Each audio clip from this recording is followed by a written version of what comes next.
নিশ্চয়কৈ আমি সুখী হৈছোঁ। 6বাৰৰ কাৰণে প্ৰাৰ্থিত্ব লাভ কৰিছে ৰূপজ্যোতি কুৰ্মী ডাঙৰীয়া। আৰু আগন্তুক যি বিধানসভা নিৰ্বাচন আছে, এই বিধানসভা নিৰ্বাচনত তেখেত আমাৰ মৰিয়নি সমষ্টিৰ পৰা বিপুল ভোটত জয়লাভ কৰি 6 নম্বৰ বাৰৰ কাৰণে তেখেতে বিধায়ক হ'বলৈ গৈ আছে। আৰু আমাৰ বিশেষকৈ তেখেতৰ ওপৰত বিৰোধিতা কিছুমানে মন্তব্য কৰিছিলে, আৰু মই তেখেতসকলক মানে গৰিহণা দিব বিচাৰিছোঁ।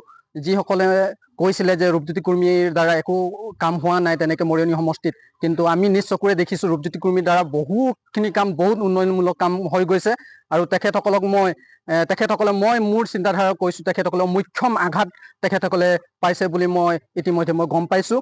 আৰু পুনৰবাৰ ৰূপজ্যোতি কুৰ্মী এই মৰিয়নি সমষ্টিৰ পৰা বিধায়ক হিচাপে তেখেত নিৰ্বাচিত হৈ যাবৰ কাৰণে মই ৰূপজ্যোতি কুৰ্মীক মই শুভেচ্ছা জনাইছোঁ। আজি আমি মৰিয়নি সমষ্টিৰ সাধাৰণ ভোটাৰ হিচাপে আজি ৰূপজ্যোতি কুৰ্মী ডাঙৰীয়াক মনৰ পৰা আন্তৰিক শুভেচ্ছা জ্ঞাপন কৰিবৰ বাবে ওলাই আহিছোঁ।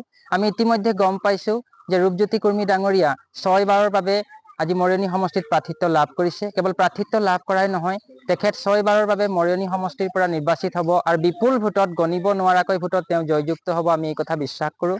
আজি ৰূপজ্যোতি কুৰ্মী ডাঙৰীয়া আমাৰ দুখীয়াৰ বন্ধু হয়। আজি বহুতে ক'ব বিচাৰে তেওঁ তুলনি খোৱা বিধায়ক হয় বুলি। হয়, আমি বিশ্বাস কৰোঁ তেওঁ তুলনি খোৱা বিধায়ক হয়। তেওঁ যেনেকৈ তুলনি খায়, আজি সমষ্টিৰ দুখীয়া মানুহ এজন মৰিলে সেই দুখীয়া মানুহৰ ঘৰত গৈ সেই মৰা তেওঁ কান্ধত লোৱা এজন বিধায়কো হয়। আৰু আজি তেওঁ অকল মৰিয়নি সমষ্টিৰে দুখীয়াৰ বন্ধু নহয়, আমি এই কথা বিশ্বাস কৰিছোঁ। আজি মৰিয়নিৰ পৰা গৈ তেওঁ সমগ্ৰ অসমৰে মন্ত্ৰিত্ব লাভ কৰিব আৰু সমগ্ৰ অসমৰে তেওঁ দুখীয়াৰ বন্ধু হিচাপে জিলিকি থাকিব, আমি এই কথা বিশ্বাস কৰোঁ।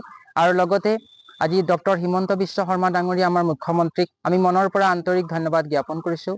তেখেতে আজি আমাৰ অসমখনক ভাৰতবৰ্ষৰ বুকুত যেনেকৈ জিলিকাই তুলিছে, আজি তেখেতৰ কাৰণে আজি অসমৰ শিক্ষা ব্যৱস্থা, লগতে আজি শিক্ষা ক্ষেত্ৰত যি আন্তঃগাঁথনি উন্নয়ন হৈছে, স্কুল কলেজসমূহ আধুনিকীকৰণ হৈছে, তাৰ বাবে মুখ্যমন্ত্ৰীক আমি ধন্যবাদ দিছোঁ। লগতে মুখ্যমন্ত্ৰী মহোদয়ে আজি অসমৰ আই মাতৃসকলৰ কাৰণে যেনেকৈ উদ্যমিতা আঁচনি, অৰুণোদয় আঁচনি আৰু যেনেকৈ তেওঁলোকৰ আমাৰ যুৱক সমাজক যেনেকৈ মুখ্যমন্ত্ৰী আত্মনিৰ্ভৰ অসম আঁচনিৰ যোগেদি যুৱকসকলক নিজৰ ভৰিত থিয় হ'বৰ বাবে মুখ্যমন্ত্ৰীয়ে সহায় কৰিছে। আৰু লগতে বিনামূলীয়া পাঠ্যপুথি, বিনামূলীয়া নামভৰ্তিৰ কাৰণে মুখ্যমন্ত্ৰীয়ে আমাক সহায় কৰিছে। তাৰ বাবে আমি ধন্যবাদ দিছোঁ। লগতে আজি 200 বছৰীয়া ইতিহাস থকা অসমৰ শদিয়াৰ পৰা ধুবুৰীলৈকে অসমখনক সেউজীয়া কৰি ৰখাৰ যি দায়িত্ব, আজি আমাৰ চাহ জনগোষ্ঠীৰ লোকসকল, আজি চাহ জনগোষ্ঠীৰ লোকসকলক 200 বছৰীয়া ইতিহাস থকা আজি 70 বছৰে বিগত চৰকাৰবিলাকে আজি চাহ জনগোষ্ঠীৰ লোকসকলক যি সন্মান নিদিলে, সেই সন্মান ভাৰতবৰ্ষৰ প্ৰধানমন্ত্ৰী নৰেন্দ্ৰ মোদী ডাঙৰীয়া, লগতে অসমৰ মুখ্যমন্ত্ৰী ডক্টৰ হিমন্ত বিশ্ব শৰ্মা ডাঙৰীয়া আৰু আমাৰ বিধায়ক ৰূপজ্যোতি কুৰ্মী ডাঙৰীয়াৰ নেতৃত্বত আজি চাহ জনগোষ্ঠীৰ লোকসকলে মাটিৰ মালিক অৰ্থাৎ ভূমিৰ পট্টা পাবলৈ গৈ আছে। তাৰ বাবে আমি চৰকাৰখনক আমি হাজাৰ হাজাৰ কোটি কোটি ধন্যবাদ দিছোঁ। আৰু ৰূপজ্যোতি কুৰ্মী মহোদয়ক পুনৰবাৰ আমি অন্তৰৰ পৰা শুভেচ্ছা জ্ঞাপন কৰিছোঁ। যিকোনো খবৰৰ বাবে যোগাযোগ কৰক আমাৰ এই নম্বৰত 9181 307 221।